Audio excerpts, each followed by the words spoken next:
Break के बाद आप सभी का स्वागत। मैं आपके साथ अर्चना कौशल। भारत का बजट कितना राहतदायी, इस पर लगातार हो रही है चर्चा। शुरुआत करेंगे बड़ी खबर के साथ। बजट को केंद्रीय कैबिनेट से मंजूरी मिल गई है। थोड़ी देर में लोकसभा में बजट पेश होगा। वित्त मंत्री लोकसभा में बजट पेश करेंगी। ये बड़ी खबर आपको दे दें क्योंकि लगातार बजट को लेकर अब जो काउंटडाउन है वो शुरू हो गया है। 11 बजे संसद के पटल पर बजट रखा जाएगा। वित्त मंत्री निर्मला सीतारमण बजट पेश करेंगी। हालांकि आपको बता इससे पहले राष्ट्रपति से मुलाकात हुई है तो उनको बजट की मंजूरी उनसे मिली।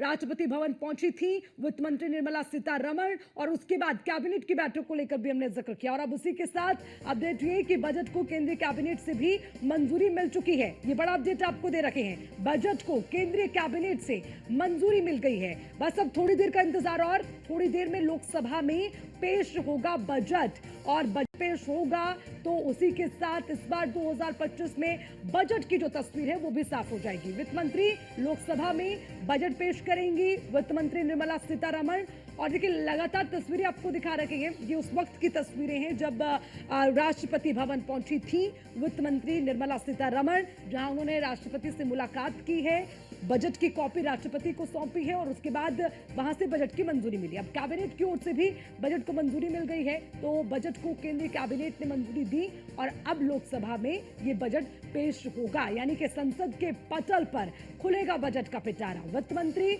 निर्मला सीतारमण अब से थोड़ी देर में बजट पेश करेंगी। तो ये लगातार अपडेट आपको दे रखे हैं क्योंकि केंद्रीय कैबिनेट की ओर से मंजूरी मिल चुकी है और उसी के साथ अब इंतजार है 11 बजने का, जब 11 बजे वित्त मंत्री निर्मला सीतारमण बजट पेश करेंगी। हालांकि देखिए इस बजट से उम्मीदें सबको हैं। उम्मीदों के साथ हर वर्ग ये चाहता है कि हमें भी राहत मिले।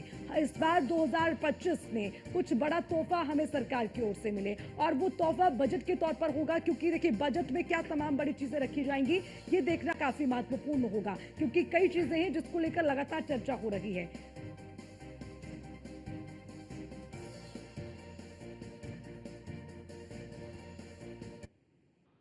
तो हमारे संवाददाता पीयूष तिवारी हमारे साथ जुड़ गए हैं और उसी के साथ अर्थशास्त्री क्षितिज महाजन भी हमारे साथ है। सबसे पहले पीयूष आपका रुख करूंगी। कैबिनेट की ओर से मंजूरी मिल गई है, सबसे पहले इस पर अपडेट दे दीजिए क्योंकि अब इसके बाद सीधा 11 बजे का इंतजार है जब संसद के पटल पर बजट रखा जाएगा। जरा पूरा अपडेट इस पर पहले पीयूष। बिल्कुल, अगर हम बात करें तो आज देश का आम बजट पेश होने जा रहा है और सबकी निगाहें इस पर टिकी हुई है कि मोदी सरकार किस तरीके से देश के लोगों को राहत देती है, चाहे वो टैक्स के मामले में बात करें या अलग अलग सेक्टरों की अगर हम बात करें। इसके साथ ही तमाम जो केंद्रीय मंत्री हैं वो संसद भवन पहुंच चुके हैं, तमाम जो सांसद हैं वो भी संसद भवन पहुंच गए हैं। अभी भी सांसदों और केंद्रीय मंत्रियों का संसद भवन पहुंचने का जो सिलसिला है वो जारी है। इसके साथ ही चूंकि वित्त मंत्री निर्मला सीतारमण 8वीं बार बजट को पेश करेंगी और इस दौरान अगर हम बात करें तो आम लोगों को, गरीब लोगों को काफी उम्मीदें हैं कि सरकार जो है वो कहीं ना कहीं इस बार के बजट में राहत दे। खासतौर पे डीजल पेट्रोल के दामों की कीमतों में कमी हो, इससे ऐसी जो उम्मीद है वो जताई जा रही है। इसके साथ ही टैक्स रिजीम की बात करें या फिर अलग अलग जो सेक्टर्स है, चाहे वो रेलवे का सेक्टर हो जिसमें काफी काम हुआ है और ऐसे में उम्मीद यही लगाई जा रही है कि रेलवे के सेक्टर में भी चाहे वो डबल लाइन करने की बात करें या फिर वंदे भारत ट्रेनों की बात करें और भी जो आधुनिक ट्रेनें हैं वो चलाई जाने को लेकर क्या कुछ इस बजट में प्रावधान है, इसके बारे में भी कहीं ना कहीं जो सबकी निगाहें हैं वो टिकी हुई है कि सरकार की ओर से क्या कुछ ऐलान किए जाते हैं। इसके साथ ही अगर हम बात करें शिक्षा के सेक्टर में तो नई शिक्षा नीति के बाद अब किस तरीके से शिक्षा के सेक्टर में बेहतर बदलाव हो, बेहतरी आए, उसको लेकर भी यहाँ पर बड़े जो ऐलान है वो किए जा सकते हैं। इसके साथ ही संभवतः ये कयास लगाए जा रहे हैं कि सोने चांदी के दाम में जो है वो इजाफा हो सकता है, ऐसी भी उम्मीद जताई जा रही है। हालांकि जब देश का बजट पेश होगा तब देखने वाली बात होगी कि सरकार की ओर से क्या कुछ इस बजट में रखा जाता है, क्या बिल्कुल कुछ ये देखने वाली बात होगी कि पेश सरकार किया की ओर जाता से है। बजट में क्या रखा जाएगा, बजट का पिटारा खुलेगा उससे निकलकर क्या बाहर आने वाला है। लेकिन जरा पीयूष, क्योंकि आप लगातार ग्राउंड पर रहते हैं, एक बार ये भी तस्वीर साफ करें कि लेकिन लोग क्या कहते हैं। देखिए क्योंकि सारा सवाल तो आम जनमानस का है कि भैया उनको क्या मिलने वाला है, वो क्या कहते हैं इस बार के बजट से, है उम्मीदें कुछ पॉजिटिव रहेगा उनके पक्ष में?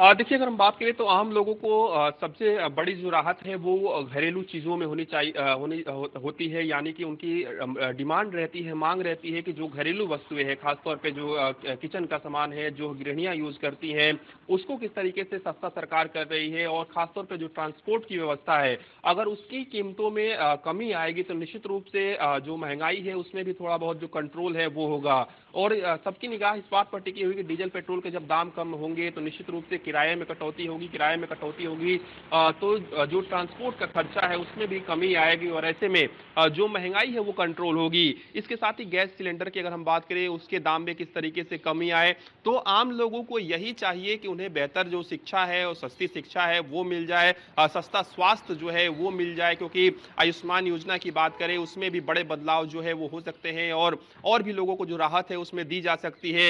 इसके साथ ही अगर हम बात करें अलग अलग और भी सेक्टर, चाहे वो सड़क और परिवहन की बात करें कि बेहतर सड़कें जो है उसका जाल लगातार बिछ रहा है, लेकिन इसमें और भी इजाफा किस तरीके से हो, सड़कों के जाल और किस तरीके से ठीक है। आगे तक बिछे और इसको किस तरीके से बेहतर बनाया जा सके, आम लोगों को यही चाहिए। और ठीक है पीयूष। क्षितिज देखिए, जैसे कि पीयूष ने भी कहा कि जो पब्लिक है वो क्या चाहती है, ये सबसे ज्यादा इंपॉर्टेंट है। और मुझे लगता है कि जो सरकार का है सीधा जनता से सरोकार रहता है, तो उन तमाम चीजों को अपनी लिस्ट में सबसे टॉप पर रखना जरूरी है। लेकिन क्षितिज मैं आपसे ये भी समझ रही थी कि ये कैसे संभव है। जी। मुख्यमंत्री जी ने न जाने कितनी बार जाकर के डुबकी लगाई है। देश के होम मिनिस्टर गए हैं वहाँ पर, स्नान किया उन्होंने। देश के डिफेंस मिनिस्टर गए, स्नान किया उन्होंने। अगर इतने बड़े लोग जा रहे हैं, और सुनने में आ रहा है कि आज वाइस प्रेसिडेंट भी जा रहे हैं स्नान करने, और आने वाले समय प्रधानमंत्री जी भी जा रहे हैं। सोचिए, जिस कुंभ में तो सपा अध्यक्ष अखिलेश यादव को आपने सुना महाकुंभ को लेकर अपनी प्रतिक्रिया देते हुए नजर आए। खैर, हम वापस आते हैं क्योंकि बजट पर हम बात करें। क्षितिज, बजट पर की मेरा ये सवाल था कि अब सरकार को सबके लिए, हर वर्ग के लिए कुछ ना कुछ राहत देनी है। ये संभव है? क्योंकि देखिए, एक बहुत बड़ा देश है, बहुत बड़ी आबादी है, और उसके अलावा महंगाई जो है वो लगातार बढ़ी है। मैंने पहले भी इसका जिक्र किया। लेकिन क्या ये संभव है कि हर वर्ग को बैलेंस करके चल पाएगी सरकार? मतलब ये मैं आपसे भी समझना चाहूंगी। जैसे पीयूष ने भी कहा कि आम जनमानस चाहता है उनकी जो डेली नीड है, चाहे वो सड़क का मुद्दा हो, उन्होंने कहा घरेलू नीड की जो बात है उसका भी उन्होंने जिक्र किया, और आम आदमी चाहता है कि उनके जेब में भी थोड़ा पैसा रहे। तो ये कैसे संभव है? अर्षद, देखिए, पिछले 3 साल से गवर्नमेंट अपना डिसइन्वेस्टमेंट का, मैं एक एग्जांपल देता हूँ, डिसइन्वेस्टमेंट का टारगेट मिस कर रही है। इस साल का भी कोई 50-55 हजार करोड़ का था, तो 25 हजार करोड़ ही हुआ है।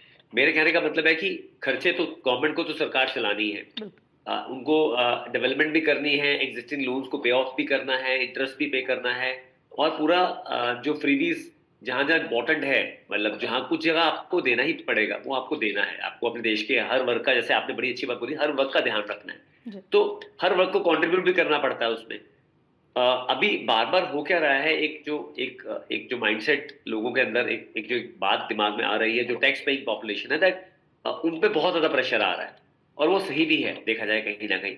तो मुझे लगता है यहाँ पे गवर्नमेंट को अगर वो कैपेक्स को, जो आपने पहले इनिशियल बात करी, और प्राइवेट सेक्टर को रिवाइव करे in terms of their production, in terms of their expansion, जो कैपिटल एक्सपेंशन को रिवाइव करें, चाहे वो गवर्नमेंट कंपनीज की हैं या प्राइवेट कंपनीज की हैं, रिवाइव करें, और जो फ्यूचरिस्टिक सेक्टर पे काम करें। अब एक एग्जांपल देता हूँ अर्चना, हम 20% डेटा कंज्यूम करते हैं आज ग्लोब का, पर हमारे जो इंडिया में डेटा सेंटर जो डेटा होस्ट करते हैं वो 2.5% ही है। तो कितनी बड़ी अपॉर्चुनिटी है, आप अगर अपने कंट्री का ही डेटा होस्ट कर लो अपने एंड पे, तो कितनी बड़ी अपॉर्चुनिटी है ग्रोथ की, कितना काम हो सकता है, कितनी ग्रोथ आ सकती है। आप पे आज डेटा होस्ट कर रहे हो बाहर, उसकी कॉस्ट तो आप बेयर कर रहे हो, आप तो बाहर पैसा भेज रहे हो। आज वो इंडिया में अपॉर्चुनिटी क्रिएट करो। आज एआई की बात हो रही है, आप चाइना की बात करते हैं, यूएस की बात करते हैं, कितना बड़ा गैप है वहां पे इंडिया के लिए। तो आप कुछ सर्विसेज को यूज कर रहे हो। आज Apple 1/6 of the mobile manufacture करेगा ना इंडिया में। आप ओएनडी का नंबर देखो, 2 नवंबर दिसंबर का नंबर देखो, स्मार्टफोन का सबसे बड़ा सेलिंग फोन आपका एप्पल हो गया है इंडिया में लास्ट क्वार्टर का। सो आई एम सेइंग, कहीं ना कहीं आपको अगर डोमेस्टिक आप प्रोडक्शन शुरू करेंगे, आप जॉब क्रिएट करेंगे, आप अपनी डिपेंडेंसी बाहर से कम करेंगे, आपका टैक्स भी यहाँ कलेक्ट होगा, आपका बर्डन जो है वो मिडिल क्लास से कम होगा, उनके हाथ में पैसा ज्यादा जाएगा, वो सर्कुलेट होकर वापस इकोनॉमी में आएगा। जो भी वो चीज बाय करेंगे डिपेंडिंग उनका क्या टैक्स ब्रैकेट है उसमें जीएसटी लगेगा। तो गवर्नमेंट के तो रिसीवेबल्स आएंगे ही आएंगे, पर जहां पे चीज स्टक हो जाती है, ना ग्रोथ हो रही है, लोगों के ऊपर टैक्स ज्यादा बर्डन आ रहा है, तो पैसा सर्कुलेशन में आ ही नहीं रहा है। तो कहीं ना कहीं उस चीज को पुश कर आपको आपको अगले मतलब इंडिया के अगले 2 डिकेड बहुत अच्छे हैं बिकॉज ये यंग कंट्री है। आपको ग्रोथ को पुश करना है। यस, गवर्नमेंट का अपना आरबीआई का एक विजन है इन्फ्लेशन को कंट्रोल करने का भी, but I am saying keeping it to control of inflation part, आपको ग्रोथ को पुश करना है। उसके लिए आपको ये सारी चीजें फुल थ्रोटल पे पुश करनी है ताकि डोमेस्टिक प्रोडक्शन हो, कैपेक्स हो, लोगों के हाथ में पैसा जाए, वो सर्कुलेट होकर वापस इकोनॉमी में आए, इन्वेस्टमेंट में आए। और जो गैप्स है, जो फ्यूचरिस्टिक सेक्टर हैं, जो वर्ल्ड के फ्यूचरिस्टिक सेक्टर है, उसमें इंडिया भी अपनी बढ़त और अपनी महारत हासिल करे। अच्छा क्षितिज, बड़ी अच्छी बात आपने यहाँ पे कही। आपने ये कहा कि जो हम बात करें ना रिसर्कल की, यानी कि जो चक्का है वो कहीं जाम है, वो अगर घूमता रहेगा तो कहीं ना कहीं उससे आप ये कह रहे हैं कि वो स्थिति है वो बैलेंस हो पाएगी, और वो चीज़ नहीं हो पा रही है जिसकी वजह से उस पर पुश करने की ज़रूरत है। इस तरह से आपकी बात को समझें, क्योंकि आपने जॉब क्रिएट की भी इसमें बात की कि ठीक है नौकरियों के भी अवसर होने चाहिए, उसका भी जो बेनिफिट है वो हम ही को बैकफायर करेगा नहीं तो। बिल्कुल बिल्कुल सही कहा अर्चना। देखिए ये पूरा एक पूरा साइकिल है जो घूमेगा। अगर आप कैपेक्स रिवाइव करेंगे और अपने टारगेट के हिसाब से करेंगे तो जॉब्स क्रिएट होंगे वहां पे।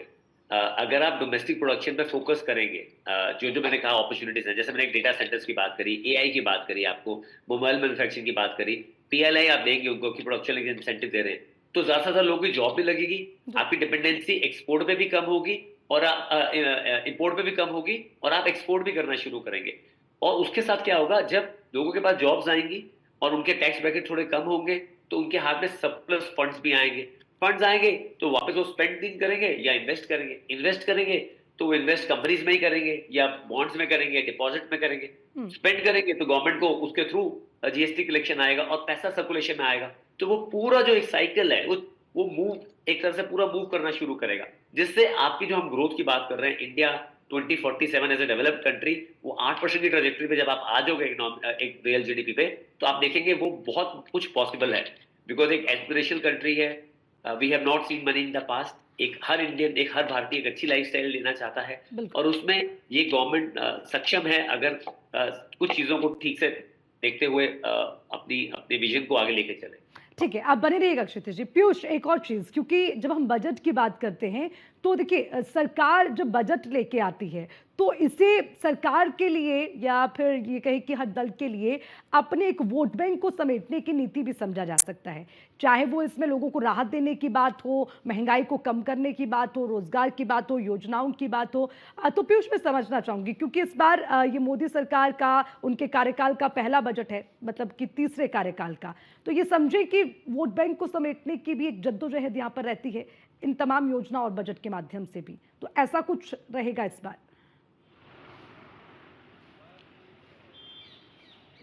देखिए अगर हम बात करें तो इस बात से इनकार नहीं किया जा सकता है कि सरकार की जो योजनाएं होती हैं उसका सीधा असर चूंकि जनता पर पड़ता है, चाहे वो जनता के लिए लाभकारी योजनाएं हो या फिर उनके लिए नुकसान देने वाली योजनाएं हो, चाहे वो अगर महंगाई बढ़ेगी तो निश्चित रूप से जनता का नुकसान होगा और महंगाई घटेगी तो निश्चित रूप से जनता का जो फायदा होगा। और ऐसे में निश्चित रूप से जहां जहां पर चुनाव होने वाले होंगे, चाहे वो विधानसभा चुनाव की बात करें या उपचुनाव की बात करें, तो इसका असर जो है वो कहीं ना कहीं पड़ता है। हालांकि चुनाव को देखते हुए सरकार जो है वो बजट तैयार नहीं करती है, लेकिन निश्चित रूप से चूंकि राजनीतिक पार्टी ही सरकार में होती है तो पार्टियों की ये कोशिश रहती है कि किस तरीके से ऐसी नीतियां लाई जाए, ऐसी योजनाएं लाई जाए जिसका जो असर है वो ऐसे लोगों पर हो जो आम लोग हो, जो गरीब तबके के लोग हो और खासतौर पे जो कोर वोटर हो। और हालांकि चूंकि योजनाएं चलती हैं, देश के लिए चलती है, सबके लिए चलती है, लेकिन राजनीतिक पार्टियों की ये मंशा रहती है। हालांकि मोदी सरकार की अगर हम बात करें तो मोदी सरकार ने जब भी कोई योजना लाई है तो किसी भी तरीके से ऐसी उसकी मंशा नहीं रही है आमतौर पर अभी तक जो देखा गया है। चाहे वो आयुष्मान योजना की बात करें, आपने देखा कि किस तरीके से लोगों को राहत दी गई आयुष्मान योजना के तहत, मुफ्त राशन की बात करें। इसके साथ ही अभी जो जरूरत है सभी लोगों को कि किस तरीके से एक बेहतर जो शिक्षा है वो मिल सके, क्योंकि सभी लोग चाहते हैं कि उनके जो बच्चे हैं वो बेहतर स्कूल में पढ़े और उच्च शिक्षा उनको मिले, और जो शिक्षा में जो पैसे खर्च होते हैं ठीक है पीयूष, ज्यादा इसी जो बीच पैसे एक लगते हैं। खबर सामने आ रही, मैं रोकूंगी माफी के साथ, वापस लौटूंगी, लेकिन इस बीच बड़ी ब्रेकिंग अपने दर्शकों को दे दें, बजट से जुड़ी हुई बड़ी ब्रेकिंग। अब से थोड़ी देर में बजट होगा पेश, वित्त मंत्री निर्मला सीतारमण बजट पेश करेंगी। तो ये बड़ी जानकारी इसमें ये, क्योंकि देखिए सबको इंतजार है कि कब जो बजट है वो संसद के पटल पर रखा जाएगा, और अब काउंटडाउन शुरू हो चुका है, क्योंकि देखिए 10:40 हो चुके हैं, 11 बजे का समय है जब बजट पेश किया जाना है, तो उसके लिए कुछ मिनट बाकी रह गए हैं। संसद भवन में प्रधानमंत्री नरेंद्र मोदी पहुंच चुके हैं और उसी के साथ अब थोड़ी ही देर में बजट भी पेश हो जाएगा। वित्त मंत्री निर्मला सीतारमण बजट पेश करेंगे। टैक्स में छूट के साथ कई बड़े ऐलान संभव माने जा रहे हैं। तो टैक्स का जिक्र बार बार इसलिए क्योंकि हमने अभी चर्चा भी की कि मध्य वर्ग यानी कि जो मिडिल क्लास है, इस बार उस पर पूरा फोकस बजट में रह सकता है, और उसके अलावा कुछ और बड़े ऐलान आज संभव माने जा रहे हैं। तो प्रधानमंत्री नरेंद्र मोदी संसद भवन पहुंच चुके हैं, अब से थोड़ी देर में बजट पेश होगा। वित्त मंत्री निर्मला सीतारमण बजट पेश करेंगी, और बजट में टैक्स छूट का पूरा एक बड़ा तोहफा इस बार मिल सकता है, ये पूरी संभावनाएं हैं। हालांकि अब क्योंकि जब पिटारा खुलेगा तो उससे क्या निकल कर आने वाला है ये देखना दिलचस्प होगा। तो 2025 का बजट पेश होना है अब से थोड़ी देर में, और ये 8वीं दफा है जब वित्त मंत्री निर्मला सीतारमण लगातार बजट पेश करेंगी, और मोदी सरकार की 3.0 यानी कि उनके कार्यकाल के तीसरे कार्यकाल का ये पहला बजट पेश होने वाला है। और इस बजट से कई उम्मीदें भी हैं, क्योंकि खुद प्रधानमंत्री ने पिछले कल अपने भाषण में हमने सुना, उन्होंने जिक्र किया कि इस बार जो लक्ष्मी की कृपा है वो सब पर होने वाली है। तो वहीं दूसरी ओर महामहिम राष्ट्रपति ये कहती हैं कि इस बार जो हमारा देश है वो बड़ी तेजी से गति भी कर रहा है, और इस बार का जो बजट पेश होगा वो हमारे देश को और ऊंचाइयों पर ले जाने वाला होगा। तो कहीं ना कहीं जब इस तरह की बातें निकल कर आती हैं तो वो एक संकेत के तौर पर माना जाता है कि कुछ तो बड़ा होगा। तो अब किसकी बल्ले बल्ले होने वाली है, किसकी बम बम होगी, ये अब से थोड़ी देर में साफ होगा जब बजट पेश होगा। चलिए मैं वापस आती हूँ, क्योंकि हमारे मेहमान क्षितिज महाजन भी हमारे साथ हैं और पीयूष भी हमारे साथ जुड़े हुए हैं। अब एक क्षितिज के पास जाऊं उससे पहले पीयूष अपनी बात आप पूरी कर लीजिए। बिल्कुल, अगर हम बात करें तो सरकार की ये कोशिश रहेगी कि किस तरीके से ग्रीन एनर्जी की ओर सरकार जो है वो आगे बढ़े, और हाइड्रोजन की तरफ सरकार आगे बढ़े। और खासतौर पे जब भी जिक्र होता है डीजल पेट्रोल का, तो गाड़ियों में जिस तरीके से विजनरी जो काम है वो कहीं ना कहीं हुआ है और भविष्य के लिए हो रहा है। खासतौर पे इलेक्ट्रिक व्हीकल की बात करें, उस दिशा में जो देश है वो लगातार आगे बढ़ रहा है, उस दिशा में सरकार काम कर रही है। तो ऐसे में संभवतः ये कयास लगाए जा रहे हैं इस सेक्टर में भी जो मोदी सरकार है वो इस बजट में कहीं ना कहीं प्रावधान जो है वो कर सकती है। इसके साथ ही अगर हम बात करें तो किसानों के लिए क्या कुछ बेहतर किया जा सकता है। खासतौर पे आपने देखा कि किस तरीके से जो तमाम किसान है वो अपनी कई मांगों के साथ कई बार उन्होंने प्रदर्शन किया, और एमएसपी को लेकर काफी जिक्र हुआ। तो ऐसे में किसानों को किस तरीके से मोदी सरकार राहत देती है, इस पर भी सबकी निगाहें जो है वो कहीं ना कहीं टिकी हुई है। इसके साथ ही चूंकि लोग ये चाहते हैं कि जो रोजमर्रा के सामान है उसके दाम में जो है वो कमी आए, उसमें कम टैक्स देना पड़े, ताकि लोगों का जो जीवन है वो सुचारू रूप से चल पाए। महंगाई की जो बिल्कुल, मार लोग है ये चाहते हैं वो उनकी रोजमर्रा की जिंदगी थोड़ी सी आसान हो जाए, बस यही एक बड़ी उम्मीद है। खैर क्षितिज आपके पास वापस आऊंगे, क्योंकि अब तो काउंटडाउन शुरू हो गया, समय थोड़ा सा कम है, लेकिन मैं अब आपसे ये भी जानना चाहूंगी आप पर्सनली क्या चाहते हैं, आपको क्या उम्मीदें हैं बजट से? देखिए, मुझे 3 मेन उम्मीदें हैं। एक तो टैक्स स्लैब्स में जो मैंने आपको बोला कि टैक्स स्लैब जो है 4-4.5 लाख तक का टैक्स पूरा वेव ऑफ होना चाहिए, जो 2.5 लाख का भी लिमिट है। ओल्ड रिजीम में अगर आप बात करते हैं, आपका ATC में 1.5 से 2.5 तक का या 2.5 से 3 तक का इजाफा होना चाहिए। होम लोन में जो इंटरेस्ट में रियायत 2 तक की है वो, क्योंकि आप तो इंटरेस्ट दे ही रहे हैं, और उसमें पहले तो कोई ऐसा स्लैब नहीं होता था, पर एटलीस्ट 4 से 5 लाख तक का लिमिट होना चाहिए। और साथ में जो आपका स्टैंडर्ड डिडक्शन है वो 50 से 1 लाख होना चाहिए, ताकि आप टैक्स पेइंग जो लोग हैं उनके हाथ में पैसा आए, वो पैसा वापस मार्केट में ही जाने वाला है, सर्कुलेट होके पेन के थ्रू या इन्वेस्टमेंट के थ्रू। दूसरी मेरी जो एक एक्सपेक्टेशन है, कैपेक्स को लेके government total full top gear पे जाए। जो भी हमने प्लान्स किए हैं, चाहे इंफ्रास्ट्रक्चर प्लान है, चाहे डेटा सेंटर्स प्लान है, जो हम कर रहे हैं, करना चाहते हैं, उसमें हम डे 1 से लगे, ताकि जो हम साल में अचीव करना चाहते हैं, देखिए आप कोई प्लान करेंगे उससे 12-18 महीने लगेंगे, उसका रिजल्ट आने में टाइम लगेगा, उसका रिजल्ट आए। तीसरा हम डोमेस्टिक प्रोडक्शन के ऊपर अपनी कैपेबिलिटीज को स्केल अप करें। हम इन हाउस डिपेंडेंसी जो अपनी डिपेंडेंसी बाहर पे है इंपोर्ट पे उसे कम करें, इन हाउस प्रोडक्शन अच्छा करें, जिसके थ्रू इन अ वे जैसे मैंने आपसे बताया था जॉब क्रिएट भी होगी अर्चना। एट द सेम टाइम ज्यादा से ज्यादा लोग देखिए हर इंसान काम करना चाहता है, बहुत कम वर्ग ऐसा हो जो काम नहीं करना चाहता, पर आप किसी को काम देंगे तो गवर्नमेंट के ऊपर सब्सिडीज का बर्डन भी कम होगा। और एक मेरा लास्ट एक ये है कि दैट हमें सब्सिडी के ट्रैप से बाहर आना है। हमें अपने सभी लोगों को मेन लाइन स्ट्रीम में एक कामकाजी वर्ग वाली पॉपुलेशन में लेके जाना है, ताकि उनकी डिपेंडेंसी फ्रीबीज पे नहीं रहे और उनकी डिपेंडेंसी अपने किए हुए ऑन पैसे पे रहे। सो एक ये बहुत इंपॉर्टेंट है, हर बंदा सेल्फ रिस्पेक्ट से जीना चाहता है लाइफ, और वो मुझे चाहिए कि दैट ये गवर्नमेंट फोकस करे और उसको पुश करे। बिल्कुल, देखिए अब बड़ी महत्वपूर्ण चीज़ें आपने रखी और आपकी जो एक्सपेक्टेशंस हैं इस बार ये बजट उन एक्सपेक्टेशंस को पूरा करे, जनता की उम्मीदों को पूरा करे, ये उम्मीद की जा सकती है। लेकिन क्षितिज, जो आपने टैक्स स्लैब की बात की उसमें लगता है कि जो डिजिट्स है उसमें बहुत बदलाव की आप बात कर रहे हैं। इतनी संभावनाएं नजर आती हैं, जो हम टैक्स स्लैब देखते हैं उस पर सबसे पहले पूरा फोकस रहता है कि कितना फेरबदल हुआ है।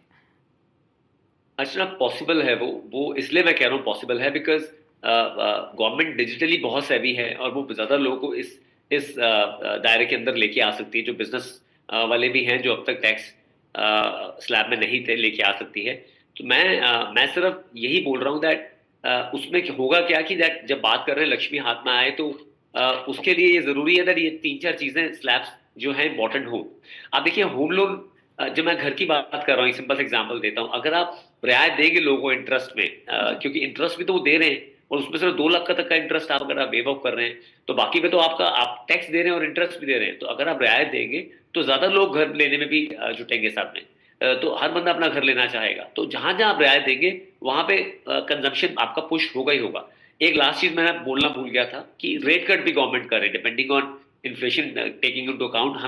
हमें कॉस्ट ऑफ बोरिंग कम करना पड़ेगी अपने कॉर्पोरेट इंडिया के लिए और इंडिविजुअल्स के लिए। आप जहां आप ड्राइव करेंगे कंजम्पशन को, वहां पे आप देखेंगे कि दैट उसका रिपल इफेक्ट आएगा और आप देखेंगे that there is lot of money जो सर्कुलेशन में आएगा।